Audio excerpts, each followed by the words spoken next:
میرا حسین باغ نبوت کا پھول ہے، حیدر کی اس میں جان ہے، خون رسول ہے۔ نحمده ونصلي ونسلم على سيدنا ومولانا محمد رسوله النبي الأمين المكين الحنين الكريم الرؤوف الرحيم، أما بعد، بسم الله الرحمن الرحيم۔ معزز حاضرین،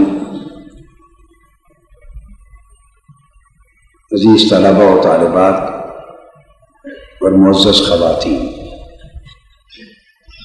آج میں انشاءاللہ تعالی شہادت امام حسین رضی اللہ تعالیٰ عنہ کا جو تاریخی پس منظر ہے اس سے گفتگو شروع کرنا چاہتا ہوں، تاکہ تاریخی واقعات کے اعتبار سے شہادت امام حسین کے پس منظر کو، پیش منظر کو اور اس کی اہمیت کو واضح کیا جا سکے۔ تو یہ موضوع جذباتی نوعیت کا نہیں ہے، تاریخی نوعیت کا ہے، اور اس کا تعلق براہ راست اس عظیم واقعہ شہادت کو تاریخی تناظر میں سمجھنے سے۔ حضور نبی کریم صلی اللہ علیہ وسلم کا ایک ارشاد ہے، حضور علیہ السلام نے فرمایا اور دیگر ائمہ حدیث نے روایت کیا، الخلافت بعدی 30 سنہ۔ حضور علیہ السلام نے اپنے بعد خلافت راشدہ کا ذکر فرمایا اور فرمایا کہ یہ جو خلافت راشدہ ہے یہ میرے بعد 30 سال تک قائم رہے گی، ثم تکون ملکا، اور 30 سال کے بعد ملوکیت کا آغاز ہو جائے گا۔ حضور علیہ السلام نے ایک پیشین گوئی فرمائی،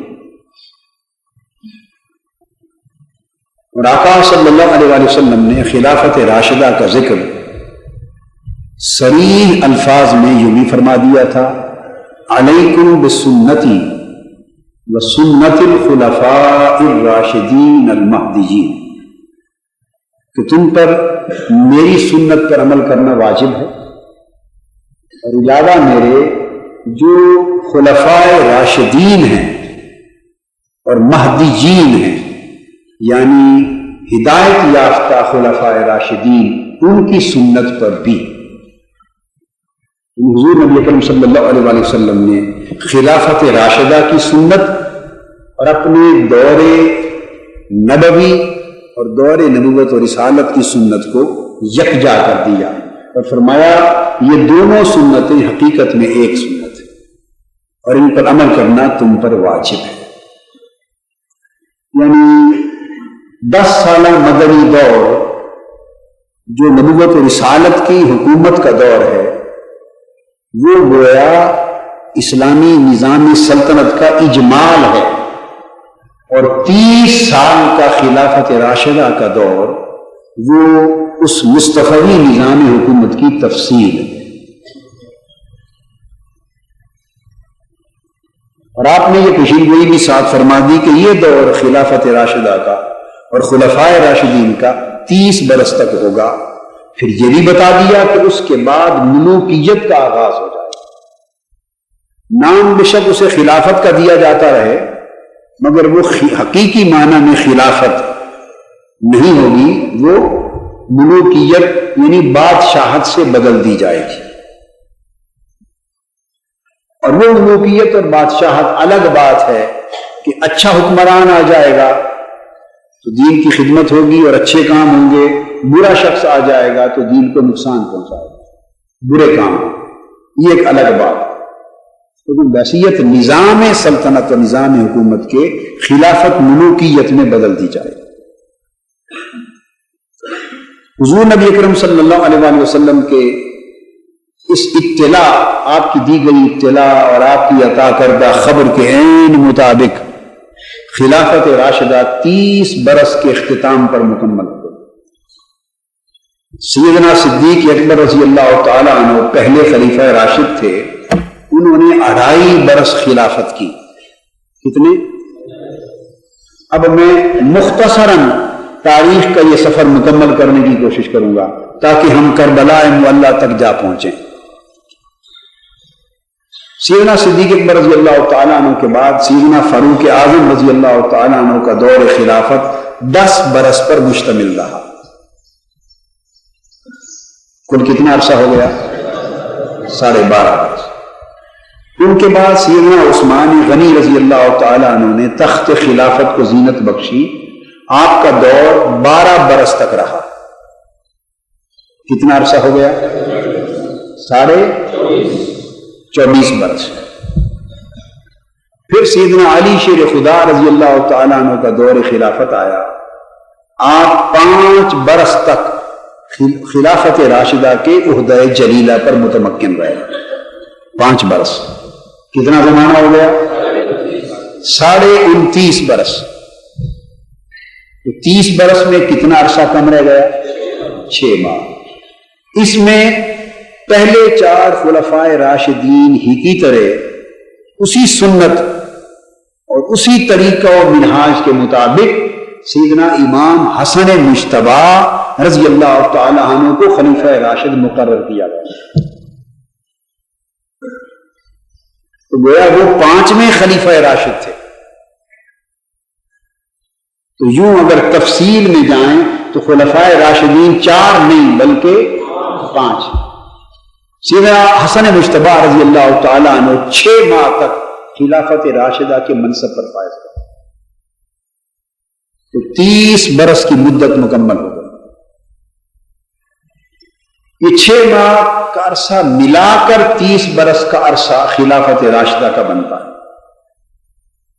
خلافت کے مسئلے پر امت میں تفریق کب سے شروع ہوتی؟ اگلا نقطہ لے رہے ہیں۔ جب سیدنا علی شیر خدا رضی اللہ تعالیٰ عنہ تخت خلافت پر بیٹھے، بلکہ سیدنا عثمان غنی رضی اللہ تعالیٰ عنہ کی جب شہادت ہوئی تو تب سے اس متفقہ خلافت راشدہ کو اور متفقہ خلافت اسلامیہ کو تقسیم کرنے کا عمل شروع ہو گیا۔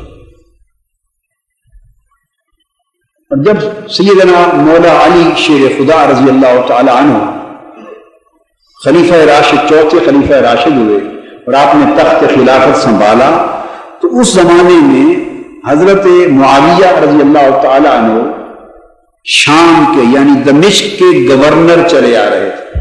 وہ اس وقت کہاں کے گورنر تھے؟ دمشق، ملک شام کے۔ یہ اس وقت صوبہ تھا، یہ اس وقت خلافت اسلامیہ کا صوبہ تھا، چونکہ فتوحات ہو چکی تھی۔ فتوحات، شام فتح ہو چکا تھا، فلسطین، عراق، سب علاقے فتح ہو چکے تھے، تو شام ایک صوبہ تھا۔ حضرت امیر معاویہ رضی اللہ تعالیٰ عنہ اس صوبہ شام کے گورنر تھے۔ سیدنا علی شیر خدا رضی اللہ تعالیٰ عنہ کا تعلق آپ کو معلوم ہے قریش کے قبیلہ بنو ہاشم سے تھا، اور اسی قبیلہ سے حضور تاجدار کائنات صلی اللہ تعالی علیہ وآلہ وسلم بھی تھے۔ اور حضرت معاویہ کا تعلق قریش کے قبیلہ بنو امیہ سے تھا۔ یہ ایک اتفاق ہے، سوء اتفاق کہیے کہ پرانے وقتوں سے بنو امیہ اور بنو ہاشم میں چپکلش، کشمکش اور ناچاکی چلی آ رہی تھی۔ یہ پہلے سے چلی آ رہی تھی، اور وہ عداوتیں، وہ چپکلشیں اپنے اثرات اس وقت تک رکھتی تھی، اور کچھ اور اسباب بھی ان کے ساتھ ملے۔ چونکہ میں کسی امر کی تفصیل میں گئے بغیر اختصار کے ساتھ یہ پورا تاریخی سفر طے کرانا چاہتا ہوں۔ جب سیدنا علی شیر خدا رضی اللہ تعالی عنہ تخت خلافت پہ بیٹھ گئے، حضرت معاویہ نے ملک شام میں بجائے سیدنا علی شیر خدا رضی اللہ تعالیٰ عنہ کی خلافت کو قبول کرنے کے اور حسب سابق آپ کی خلافت پر بیعت کرنے کی بجائے اور اپنی گورنری کو خلافت علی شیر خدا رضی اللہ تعالیٰ عنہ کے تابع کرنے کی بجائے انہوں نے ان کی خلافت قبول کرنے سے انکار کر دیا اور ملک شام کی گورنری کو اپنی آزاد حکومت میں بدل دیا اور اپنی آزاد حکومت کا اعلان کر دیا۔ یہ جدید اصطلاح میں آپ یوں سمجھیں اس خلافت راشدہ سے ایک بغاوت تھی، ایک ریبیلین تھی،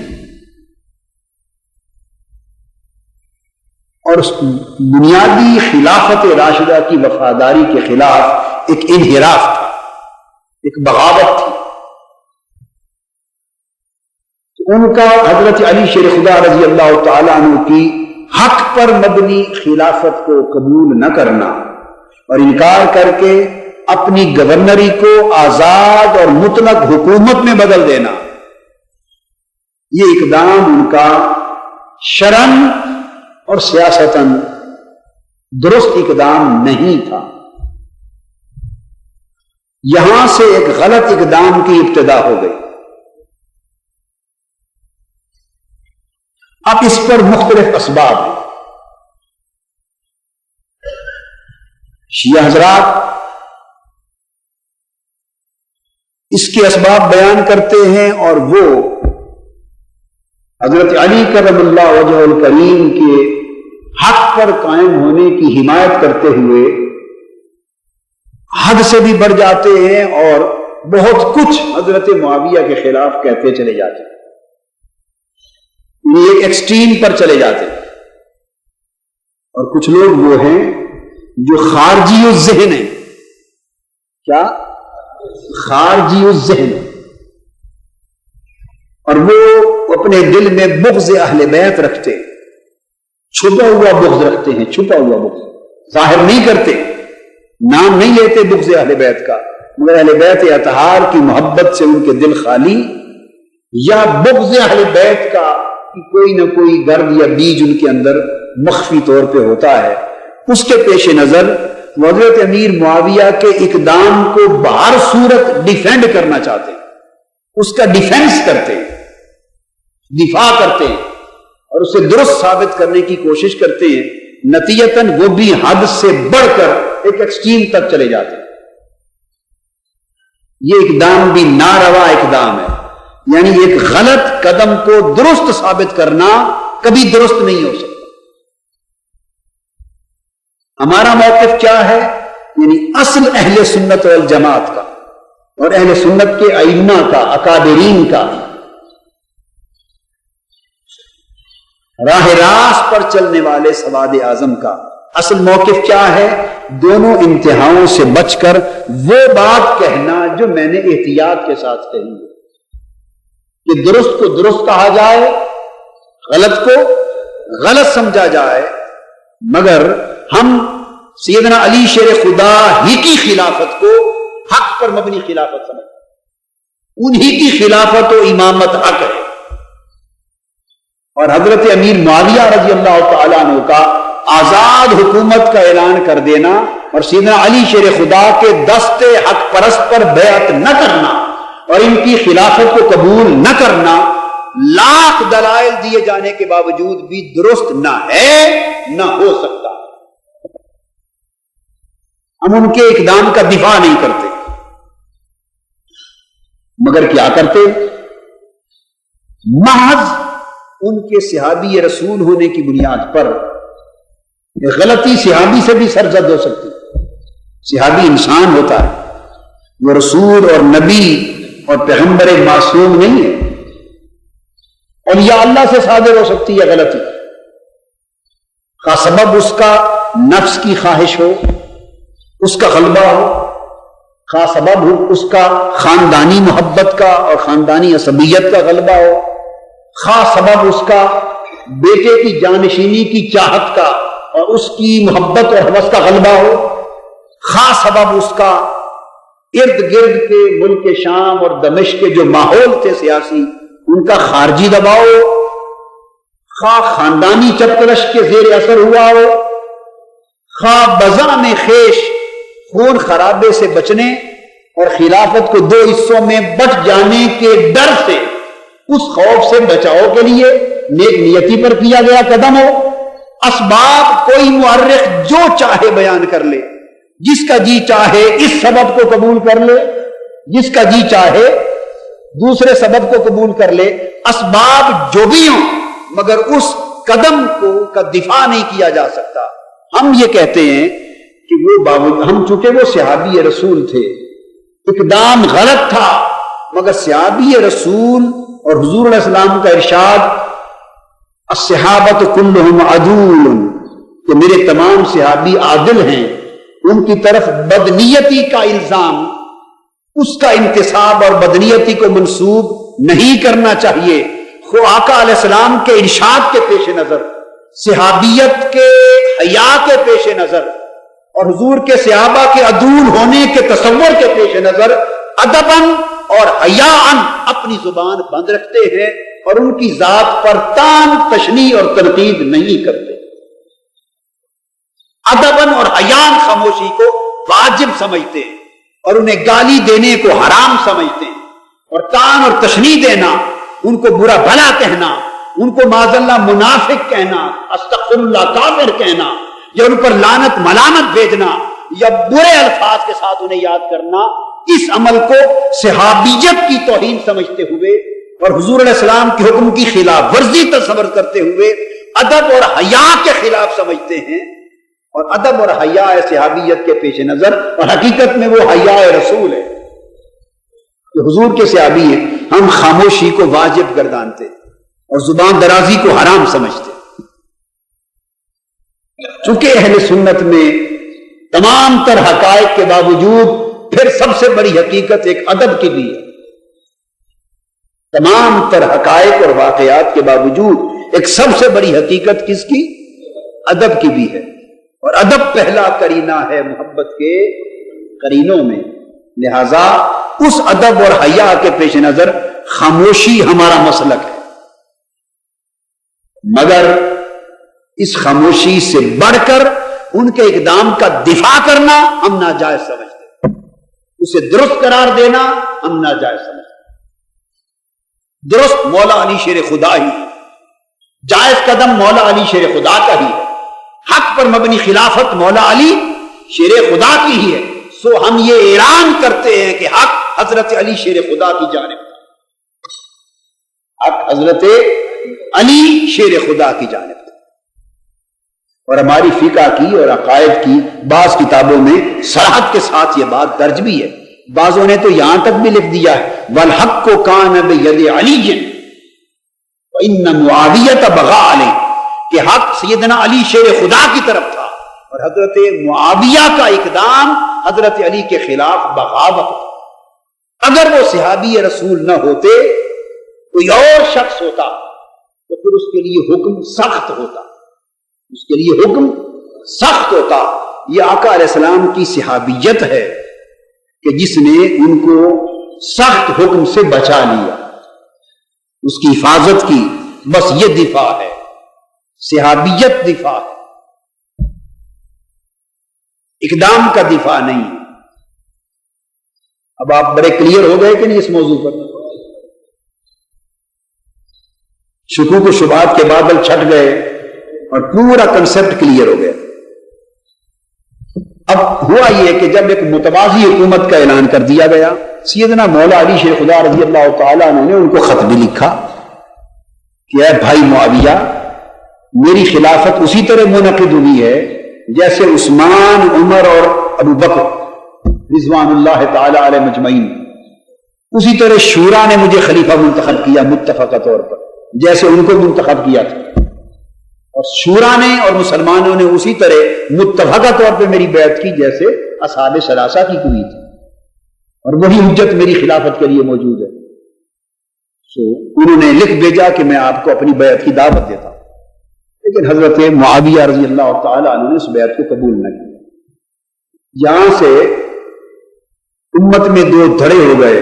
میں نہیں کہتا کہ خلافت دو حصوں میں بٹ گئی، میں یہ نہیں کہتا. خلافت تو نہیں بٹی، کیونکہ آقا علیہ السلام فرما چکے تھے کہ خلافت 30 برس تک قائم رہے گی، اور وہ 30 برس کے 5 سال وہ مولا علی شیر خدا کی خلافت میں ہیں، نہ کہ حضرت معاویہ کو.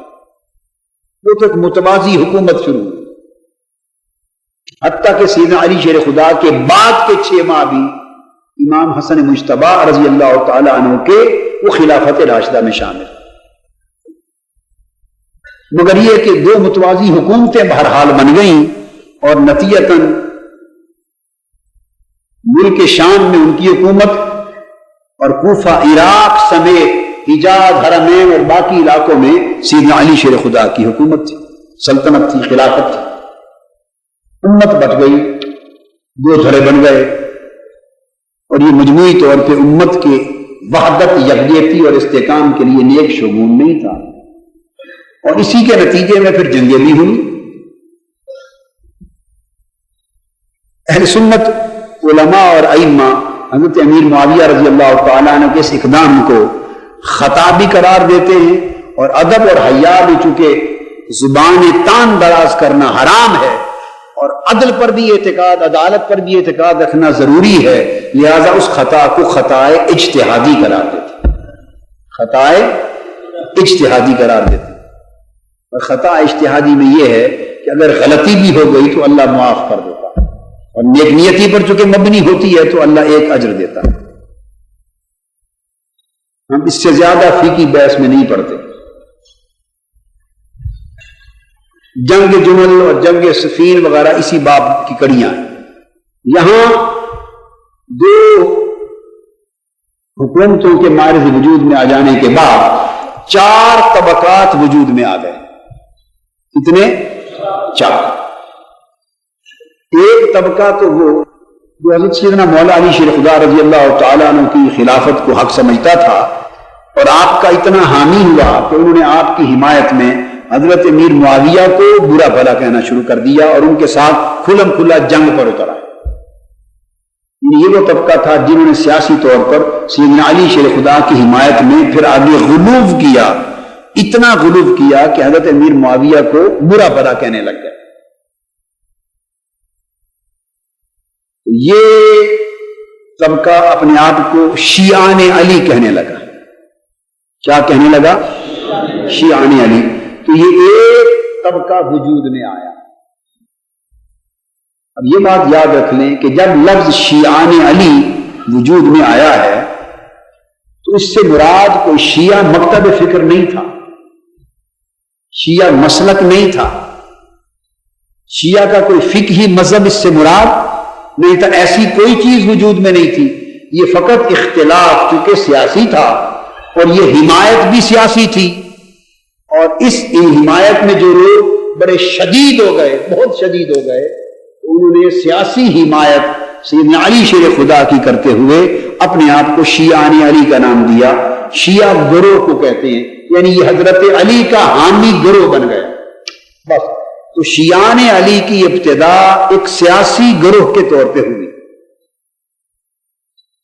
کسی مذہبی، مسلکی اور اعتقادی فرقے کے طور پر نہیں ہوئی. یہ ایک فیکٹ ذہن میں رکھیں. دوسرا طبقہ اسی طرح اس کے مد مقابل وجود میں آیا، دوسرا گروہ. یہ وہ لوگ تھے شام اور دمشق کے علاقے کے رہنے والے جنہوں نے حضرت معاویہ کی حکومت کو سپورٹ کیا پولیٹیکلی، اور وہ سیاسی طور پہ ان کے حامی ہو گئے، اور وہ سیدنا مولا علی شیر خدا رضی اللہ تعالیٰ عنہ کو معاذ اللہ عام نادان لوگ برا بھلا کہنے لگے. لیکن ایک بات واضح ہے کہ نہ حضرت معاویہ کو سیدنا مولا علی شیر خدا نے برا بھلا کہا اپنی زبان اقدس سے، اور نہ حضرت امیر معاویہ نے اپنی زبان سے حضرت مولا علی شیر خدا کو برا بھلا کہا. جو روایتیں اس کے برعکس ملتی ہیں وہ جھوٹی ہیں، وہ گھڑی ہوئی روایتیں ہیں تاکہ امت میں اس تفرقہ کو اور بڑھایا جائے اور تعصبات کو بڑھا کر اس کو زیادہ اچھالا جائے.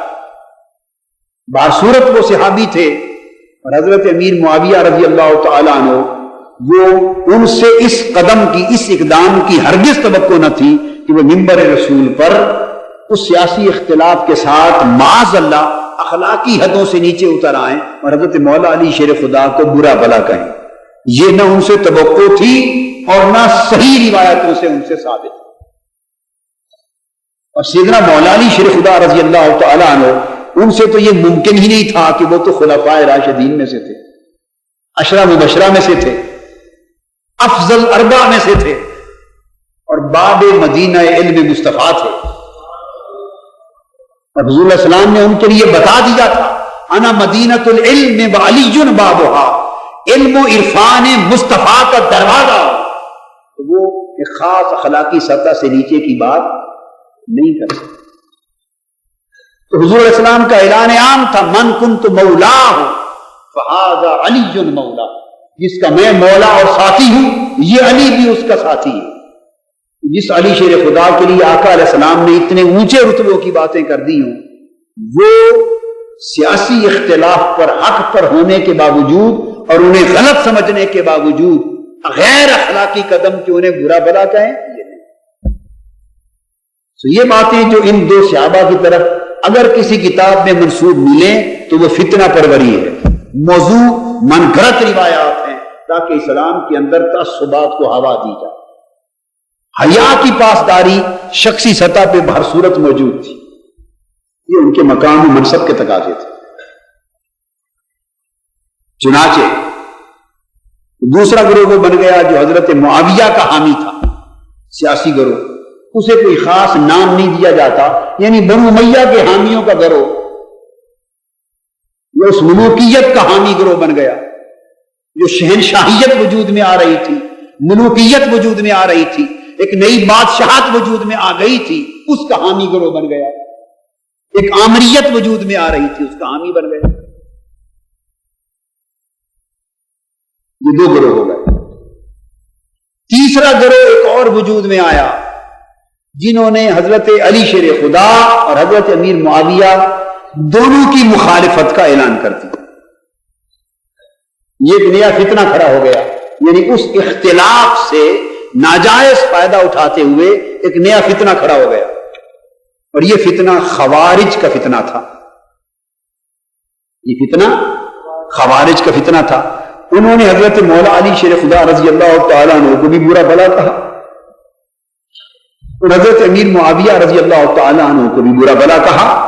اور ان کا نعرہ کیا تھا؟ ان الحکم الا للہ، حکومت کا حق صرف اللہ کا ہے. نعرہ بڑا اچھا تھا، نیت بڑی خراب تھی.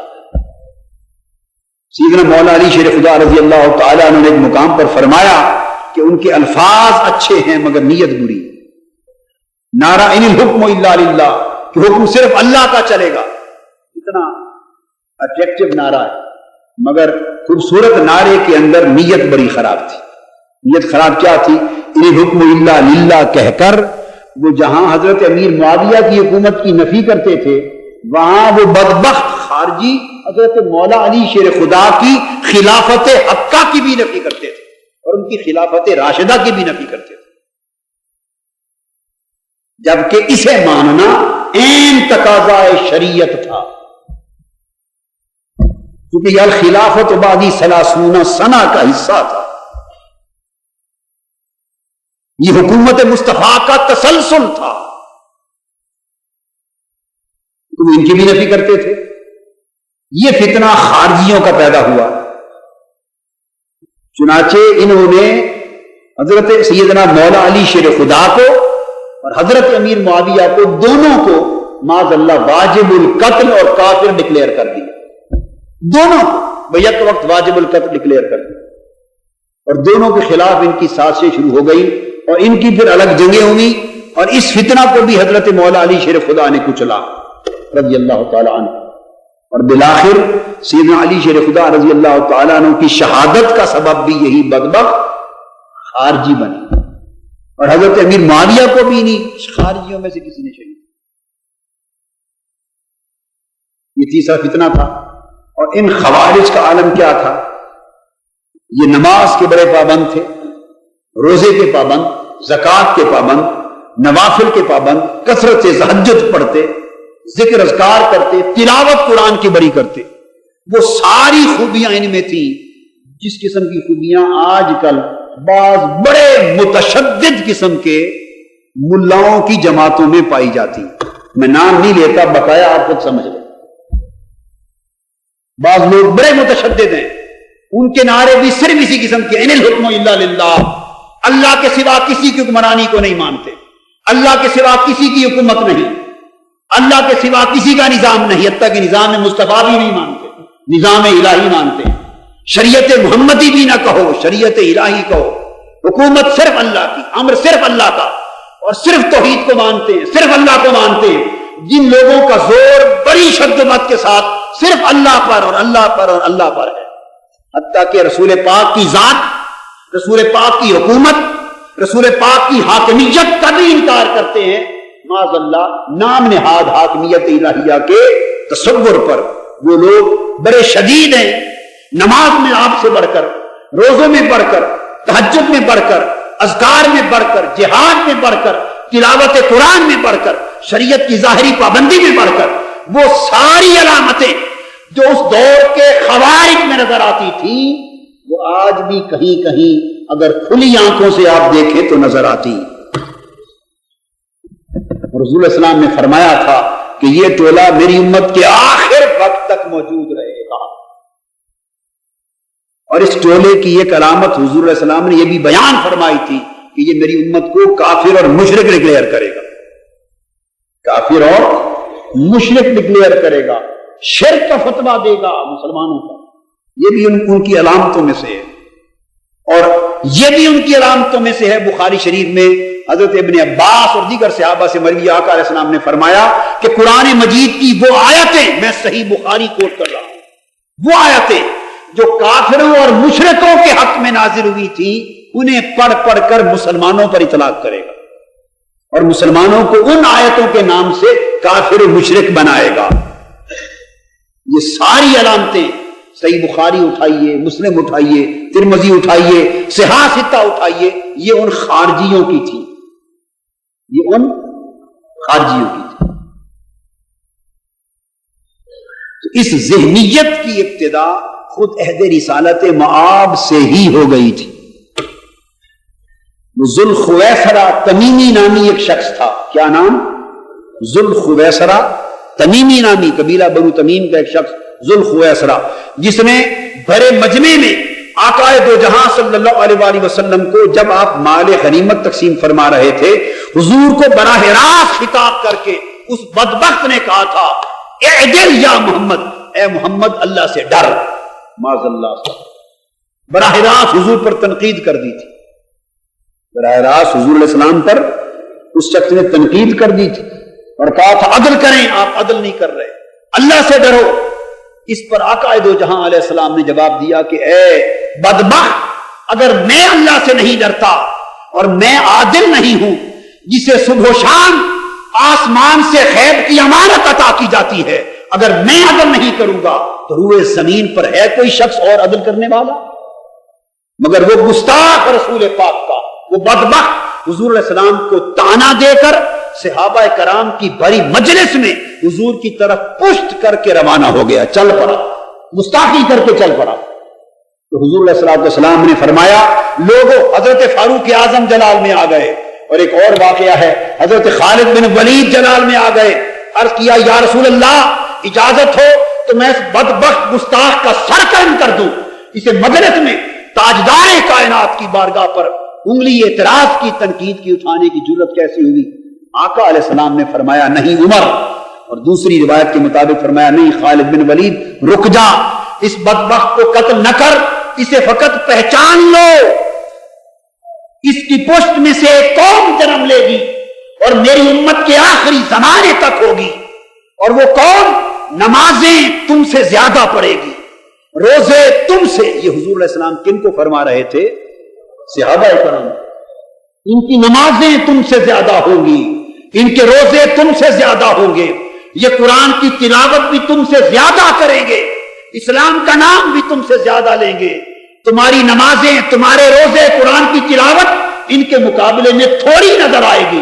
مگر دیکھ لو یہ لوگ دین سے اس طرح خارج ہوں گے جیسے تیر شکار میں سے نکل کے خارج ہو جاتا اور خون کا قطرہ بھی اس کو نہیں لگتا، اس طرح خارج ہوں گے۔ ان کو قتل نہ کرو، ورنہ لوگ ان کی ظاہری نماز روزے دیکھ کر یہ کہیں گے کہ مسلمانوں نے خود اپنے مسلمانوں کو قتل کرنا شروع کر دیا۔ ابھی وقت نہیں، تانا دیں گے کہ مسلمان خود مسلمانوں کو قتل کر رہے ہیں، اس وجہ سے چھوڑ دیا۔ اور آقا علیہ السلام نے فرمایا اس کی پہچان کر لو، اس کی، تاکہ اس کی نسل سے پیدا ہونے والے لوگوں کی پہچان ہو سکے۔ علامتیں کیا تھی؟ صحابی بیان کرتے ہیں، میں آپ کو صحیح بخاری، مسلم، ترمذی، سیاستہ بیان کر رہا ہوں، متفق علیہ حدیث صحیح۔ آقا علیہ السلام نے دکھایا، صحابہ کہتے ہیں اس کی پہچان یہ تھی کہ اس کا سر مڑا ہوا تھا، رگڑا ہوا تھا اس طرح کے ساتھ،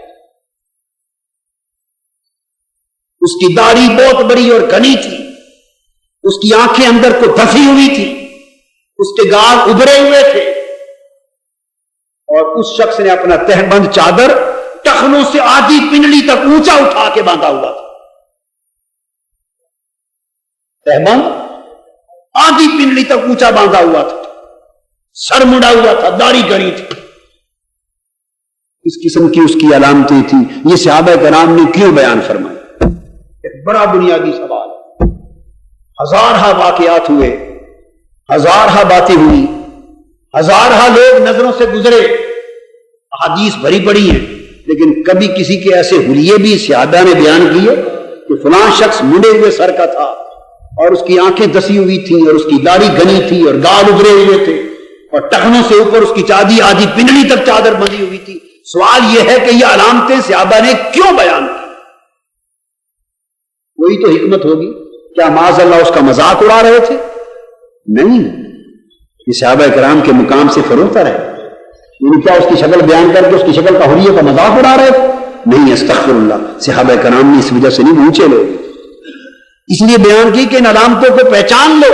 اور آقا علیہ السلام نے فرمایا اس شخص کی پشت میں سے اس کی نسل پیدا ہوگی، جیسے یہ گستاخ ہے وہ بھی گستاخ ہوگی، اس طرح زبان دراز ہوگی، تانا دیں گے، نماز روزے تلاوت میں تم سے زیادہ ہوگے۔ پہچان لو کہ وہ دین دیکھنے میں بڑے دیندار نظر آئیں گے مگر حقیقت میں دین سے خارج، یہ خارجی تھے اور خارجیوں کی نسل۔ اور آقا علیہ السلام نے فرمایا کہ قیامت کے وقت، آخر وقت تک وہ نسل موجود رہے گی۔ اور سیدنا فاروق اعظم رضی اللہ تعالیٰ عنہ کا طریقہ تھا، ایک شخص نے آپ سے سوال کیا، قرآن مجید کی ایک آیت کا معنی پوچھا، اور وہ آیت عام طور پہ غلط لوگ حضور علیہ السلام کی شان کے خلاف استعمال کیا کرتے تھے، غلط بدبخت اور بد عقیدہ لوگ یعنی ان آیتوں سے یہ مراد لیتے تھے دیکھو اللہ تعالیٰ نے معاذ اللہ حضور کو جھڑکا ہے، معاذ اللہ تنبیہ کی ہے، یعنی حضور علیہ السلام کی شان کو گھٹانے کے لیے ان آیتوں کا غلط استعمال کرتے تھے۔ وہ آیتیں ایک شخص نے سیدنا فاروق اعظم سے ان آیتوں کا معنی پوچھا، تفسیر پوچھی۔ علامہ ابن تیمیہ نے الصارم المسلول میں یہ ہے تو احادیث جو ہیں صحاح ستہ کی انہوں نے پورے باب میں ایک مقام پر جمع کر دی۔ علامہ ابن تیمیہ یہ وہ عالم ہیں جن کو سب سے زیادہ دنیا میں سعودی عرب میں مانا جاتا ہے۔ کہاں مانا جاتا ہے؟ سعودی عرب۔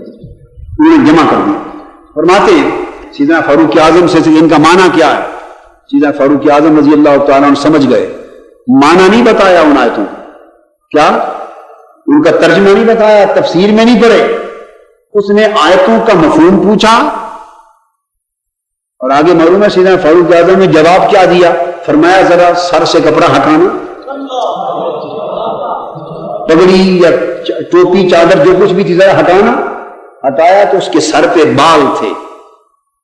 آپ نے فرمایا اس خدا کی قسم، اس خدا کی قسم جس کے قبضہ قدرت میں میری جان ہے، اگر تمہارا سر مڑا ہوا ہوتا تو جو آیتیں چن کر ان کا معنی تم نے پوچھا تھا، اگر تمہارا سر مڑا ہوا ہوتا تو اس تلوار سے تمہارے سر کا رگڑا اٹھا دیتا، قتل کر کے رکھا۔ اس لیے کہ تمہارا مڑا ہوا سر دیکھ کر میں سمجھ لیتا کہ کہاں سے بول رہے ہو، کس اسٹیشن سے بول رہے ہو۔ اب چونکہ سر مڑا ہوا نہیں ہے اس لیے شک پڑ گیا، معلوم نہیں ان میں سے ہو یا نہیں ہو، اس لیے چھوڑ دیتا ہوں۔ یہ سیدنا فاروق اعظم رضی اللہ تعالیٰ عنہ کا عمل تھا. تو ان لوگوں نے نعرہ تو اللہ کا لگایا، ان الحکم الا للہ، حکومت صرف اللہ کی ہے، نعرہ توحید کا لگایا، لیکن بدبخت ایک اچھے نعرے کے ذریعے بدنیتی پھیلاتے تھے، حضرت مولا علی شیر خدا کے خلاف، حضرت امیر معاویہ کے خلاف. خاص طور پہ ان کا بغض سیدنا علی شیر خدا رضی اللہ تعالیٰ عنہ کے خلاف تھا. یہ خوارج کا طبقہ ہوا، اور 3 طبقے ہو گئے. ایک شیعان علی جنہوں نے حضرت علی کی سیاسی حمایت میں تجاوز کیا اور حد سے بڑھ گئے، اتنا بڑے کہ پھر صحابہ کرام جو تھے حضرت معاویہ ان کے اوپر بھی زبان طعن اور نازیبہ کلمات پر پہنچ گئے، ادب اور حیا کی حد کو توڑ دیا. دوسرے حامیان امیر معاویہ جنہوں نے ایک غلط اقدام کی حمایت کی اور خلافت حقہ کی مخالفت میں حد سے بڑھ گئے. اور تیسرا طبقہ خوارج کا جو دونوں کے خلاف ہو گئے. چوتھا طبقہ امت مسلمہ کی اکثریت کا رہ گیا، اور وہ اہل سنت والجماعت کا اکثریت کا. ان کا موقف کیا تھا جو آپ سن رہے ہیں؟ یعنی یہ حضرت مولا علی شیر خدائی کی خلافت کو حق پر مانتے، سیدنا مولا علی شیر خدائی کی خلافت کو مانا، انہی کے دست یک پرست پر بیعت کی، انہی کو خلیفہ برحق اور امام راشد مانتے، اور انہی کی حکومت کو سچی حکومت مانتے. حضرت امیر معاویہ کے اقدام کو درست نہیں مانتے تھے، مگر وہ اب دھڑے بندی میں آ کر جنگ اور قتال میں اس لیے نہیں آتے تھے کہ تاکہ امت میں خون خرابہ نہ ہو، برا بھلا نہیں کہتے تھے، حیاء ادباً چپ رہتے تھے اور خون خرابہ اور تفرقہ سے بچتے تھے، مگر بھرپور طریقے سے سیدنا علی شیر خدا کے موقف کو حق جانتے اور مانتے تھے. یہ امت مسلمہ کی اکثریت تھی. اب آگے چلیے. سیدنا امام حسن مجتبی رضی اللہ تعالی عنہ، انہوں نے جب 6 مہینے کی خلافت کا زمانہ پایا تو آپ نے دیکھا کہ بے شک خلافت راشدہ میرے پاس ہے، لیکن امت تو بدستور تقسیم ہے. اب شام اور دمشق اور گردنوا کے علاقے اور سلطنت میں جنگیں بھی ہو چکی ہیں اور کوئی اپنے موقف سے ہٹنے کے لیے تیار نہیں، اور امت میں وحدت پیدا نہیں ہو رہی. حجاز میں، کوفہ تک اور ارمینی علاقوں میں ہماری خلافت ہے، خلافت راشدہ ہے. آپ نے سمجھا کہ اگر یہ عمل اسی طرح جاری رہا تو اب چونکہ وہ ڈٹ گئے ہیں اور کسی قیمت پہ وہ ودڈرا کرنے کو تیار نہیں ہے، لہذا دائماً اس امت کی تفریق جاری رہے گی. اور حکومت، اسلام کی حکومت ایک مرکز پہ یکجا نہیں ہو سکے گی. سیدنا امام حسن مجتبی رضی اللہ تعالیٰ عنہ نے باوجود حق پر ہونے کے اس امت کی وحدت، یکجہتی کی خاطر اور امت کی اجتماعی خیر اور فلاح کی خاطر اور اسلام کی قوت کو دائماً سیاسی طور پہ تقسیم ہوئے رہنے سے بچانے کی خاطر اس حکمت اور مصلحت کی بنا پر جب دیکھا کہ حضرت معاویہ تو نہیں مان رہے، انہوں نے خود ایک معاہدہ کر کے حضرت امیر معاویہ کے حق میں ودڈرا کر دیا. یہ سیدنا امام حسن مجتبی کی عظمت تھی. سیدنا امام حسن مجتبی کی عظمت تھی، سیدنا امام حسن مجتبی کی عالی ظرفی تھی، ان کی وسعت ظرف تھی، ان کا احسان تھا اور امت مسلمہ پہ ان کا کرم تھا. باوجود اس کے کہ وہ حق پر تھے، مگر دیکھا کہ میرے حق پر رہنے سے بھی جو تفریق پیدا ہو گئی ہے وہ تو ختم نہیں ہو رہی اور بڑھتی جائے گی اور جنگوں کا سلسلہ چل پڑے گا اور مجموعی طور پہ اسلام کی عالمگیر قوت کو نقصان ہوگا. تو وہ عفو درگزر، وہ اہل بیت کے فرزند تھے اور گلشن مصطفیٰ کے چشم و چراغ تھے. انہوں نے عفو درگزر اور معافی کو بہتر جانا اور امت کی اجتماعی خیر اور اجتماعی وحدت کے پیش نظر حضرت معاویہ رضی اللہ تعالیٰ عنہ کے ہاتھ پر بیعت کر لی اور اپنی خلافت سے دستبردار ہو گئے. اور اس طرح سیدنا امام حسن مجتبی کی قربانی سے، ان کی قربانی سے جو حکومت تھی اسلام کی وہ دوبارہ ایک جگہ پہ یکجا ہو گئی. اب وہ حکومت تو رہی مگر ملوکیت تھی، ان کے ودڈرا کرنے کے باوجود وہ ملوکیت ہی رہی، وہ خلافت راشدہ نہیں بنی۔ اگر کوئی یہ سمجھتا ہے کہ سیدنا امام حسن مجتبی کے بیعت کر لینے کے بعد حضرت امیر معاویہ کی حکومت خلافت راشدہ بن گئی تھی، وہ غلط سمجھتا ہے۔ وہ ملوکیت ہی رہی، خلافت راشدہ اس بیعت کے دن پر 30 سال مکمل کرنے سے ختم ہو گئی۔ اس بیعت سے 30 سال مکمل ہو گئے 6 مہینے کے، اور آقا نے جو خوشخبری دی تھی الخلافت بعدی 30 سنہ، 30 سال تک خلافت راشدہ میرے بعد ہوگی، وہ ختم ہو گئی، اپنے انجام کو پہنچی۔ اور اس کے بعد سمجھیں کہ اسلامی سلطنت ملوکیت کی شکل میں ایک وحدت کے طور پہ آگے چل پڑی۔ اب یہاں ایک معاہدہ تھا کہ حضرت امیر معاویہ رضی اللہ تعالیٰ عنہ اپنا دور حکومت ختم ہونے کے بعد اپنا کوئی جانشین نامزد نہیں کریں گے اور اسے لوٹا دیں گے پھر امت کی طرح، جیسے امام حسن مجتبی منتخب ہوئے تھے، امت اس طرح پھر اپنا امام اور خلیفہ حسب خلفائے راشدین کے طریق پر منتخب کرے گی۔ تو گویا یہ ودڈرا کرنا ایک عبوری معاہدہ تھا۔ کیا تھا؟ عبوری معاہدہ تھا، تاکہ اس پیریڈ میں تقسیم ختم ہو جائے اور ان کے بعد امت پھر متحد ہو کر نئے خلیفے کا انتخاب کرے۔ لیکن بدقسمتی عالم اسلام کی کہ ایسا نہ ہو سکا۔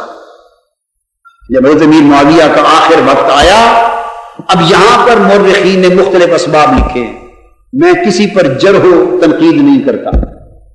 کسی نے عدول کے تصور پہ کہ صحابہ سب عادل ہیں، نیک نیتی پر اعتماد کرتے ہوئے اہل سنت مورخین اس طرف گئے ہیں کہ وہ بے شک بیٹے یا خاندان کی محبت کا بھی غلبہ تھا، لیکن اس خیال سے کہ شاید اب کسی ایک امام اور خلیفہ پہ اگر امت کو چھوڑ دیا جائے اور میں نے نامزد نہ کیا تو شاید امت کسی ایک خلیفہ پر متفق نہ ہو سکے اور نئی جنگیں نہ سلسلہ شروع ہو جائے۔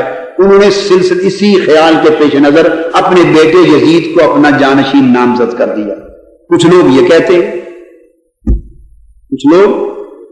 ہیں اور میری دانش میں یہ ریزن اتنی وزنی نہیں ہے، یہ خود ریزن میرے ذوق علمی کو اپیل نہیں کرتا، میرے ذوق علمی کو اپیل، اور میں اس دلیل سے متاثر نہیں ہوں، میرا ذہن اسے قبول نہیں کرتا، باوجود عدول پر ایمان رکھتا ہوں، عادل ہونے پر عقیدہ رکھتا ہوں، مگر عدول کے ساتھ عدل پر بھی قائم ہے۔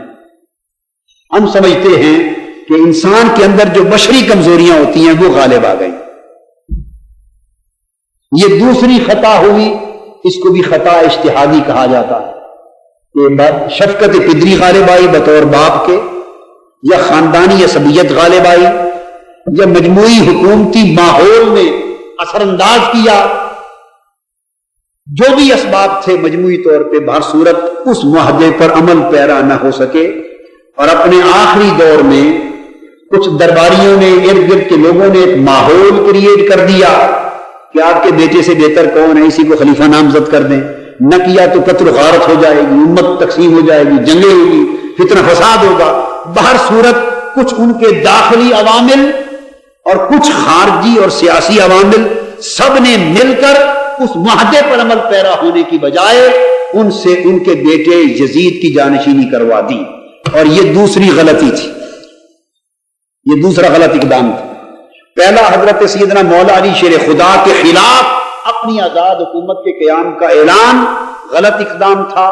دوسرا، اپنی زندگی میں بجائے خلافت کو واپس امت کی طرف لوٹا دینے کے خود اپنے بیٹے یزید کی جانشینی کا اہتمام کروا دینا اور اسے نامزد کر دینا اپنا جانشین حکمران، یہ دوسرا غلط اقدام تھا۔ اور ہم اسے بھی پہلے ہی کی طرح صحابیت کے دفاع کے ساتھ کہ ہم زبانیں تان دراز نہیں کرتے، ہم ادب اور حیا رکھتے ہیں کہ دونوں غلطیاں ہوئیں اور بڑی سیاسی غلطیاں ہوئیں، مگر آقا علیہ السلام کے صحابی ہونے، اس شرف صحابیت کی چادر نے ان کا دفاع کر دیا۔ ہم خاموش رہنا واجب سمجھتے، گستاخی نہیں کرتے، بے ادبی نہیں کرتے، زبانیں تان دراز نہیں کرتے، اس کو حرام سمجھتے، بس ختم۔ یہ ادب اور حیا کا معاملہ ہے، اور ادب بھی نسبت رسول کا ادب ہے، حکم رسول کا ادب ہے۔ اس سے آگے ہم اس بات کو طول نہیں دیں، اور یہی میری نصیحت ہے ہر ایک کے لیے، تاکہ ادب قائم رہے، ورنہ یہ بھی غلط اقدام ہوا اور یزید کی جانشینی کروائی اور اپنی زندگی میں یزید کے لیے بیعت لے لی گئی۔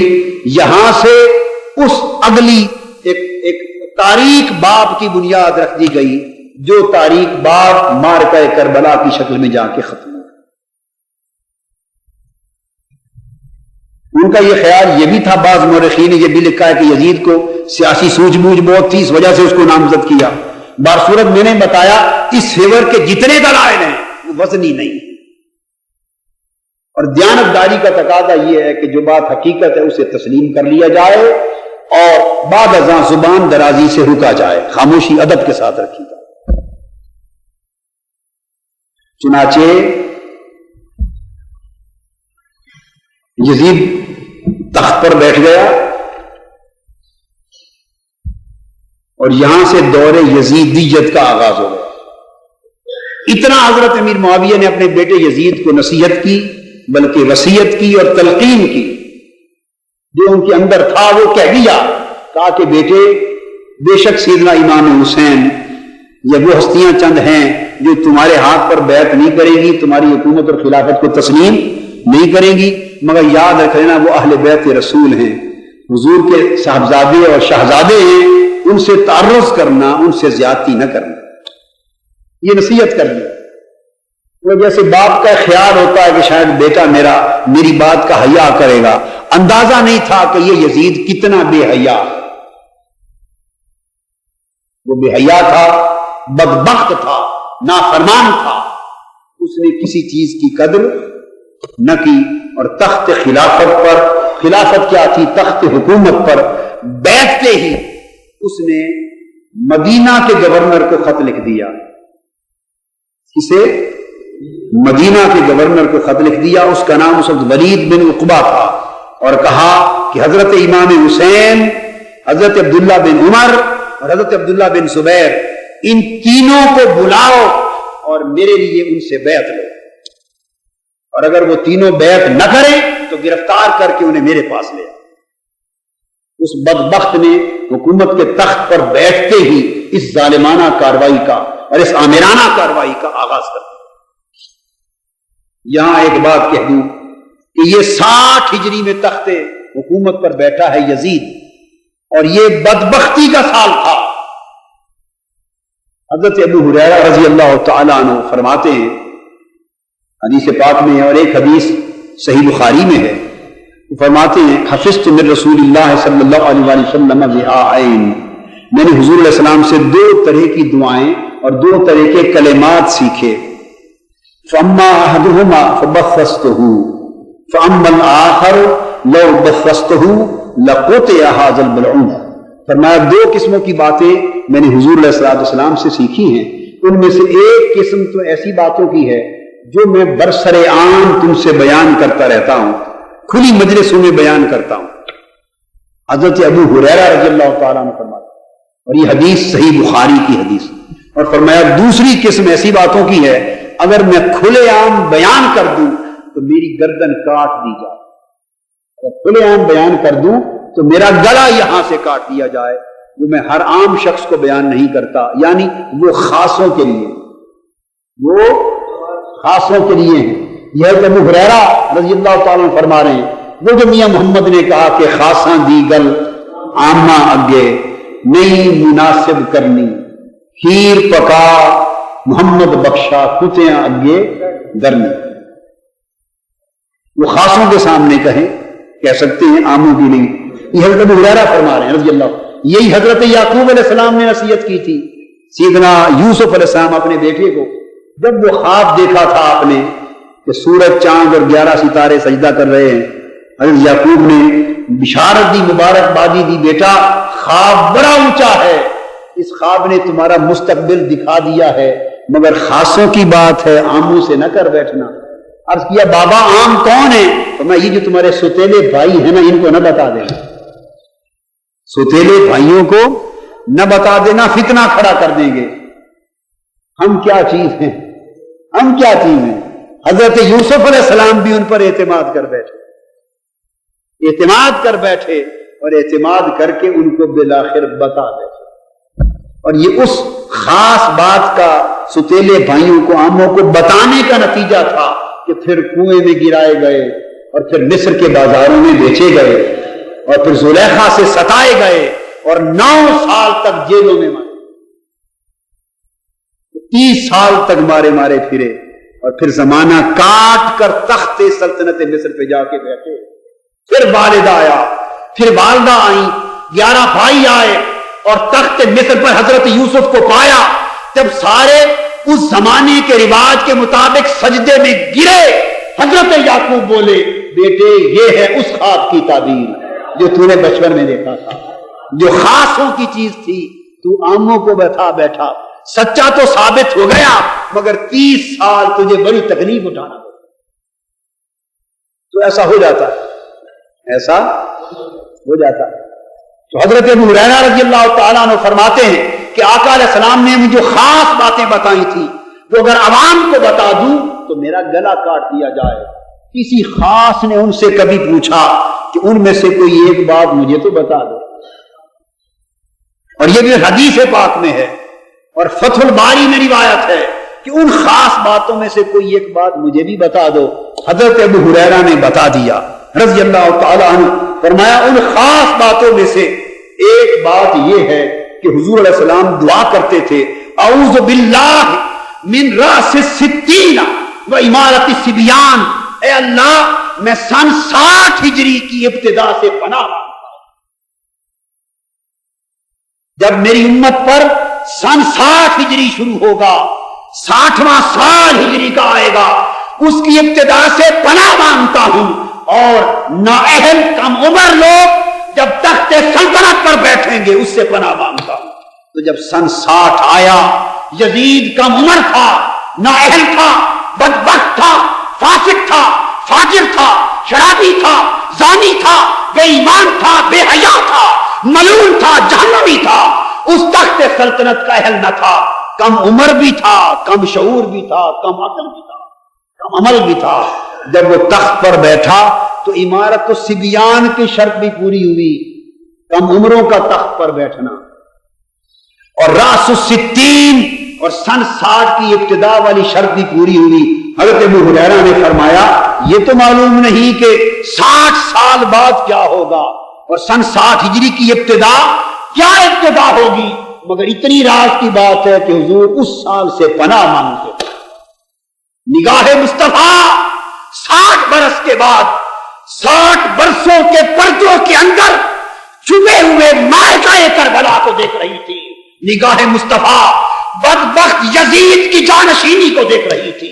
نگاہ مصطفیٰ مائکہ کربلا میں 60 ہجری کی ابتدا میں اہل بیت پاک کے خیموں کا نصب ہونا دیکھ رہی تھی۔ نگاہ مصطفیٰ دریائے فرات کے پانیوں کا بند ہونا تک رہی تھی۔ نگاہ مصطفیٰ خانوادہ نبوت کے معصوم گلوں کا کٹڑا تک رہی تھی۔ نگاہ مصطفیٰ امام حسین کے لاش پر گھوڑوں کی ٹانگوں سے چلنا تک رہی تھی۔ نگاہ مصطفیٰ خانوادہ رسول کا پیاسا مارا جانا تک رہی تھی۔ نگاہ مصطفیٰ اہل بیت کے خیموں کا جلایا جانا تک رہی تھی۔ نگاہ مصطفیٰ حسین کے سر کا قلم ہونا اور اہل بیت کے سروں کا قافلہ دمشق میں روانہ کیا جانا تک رہی تھی۔ اور یہ سارے منظر دیکھ کر خدا کی بارگاہ میں التجا کر رہی تھی، مولا وہ 60 ہجری سے میں پناہ مانگتا ہوں۔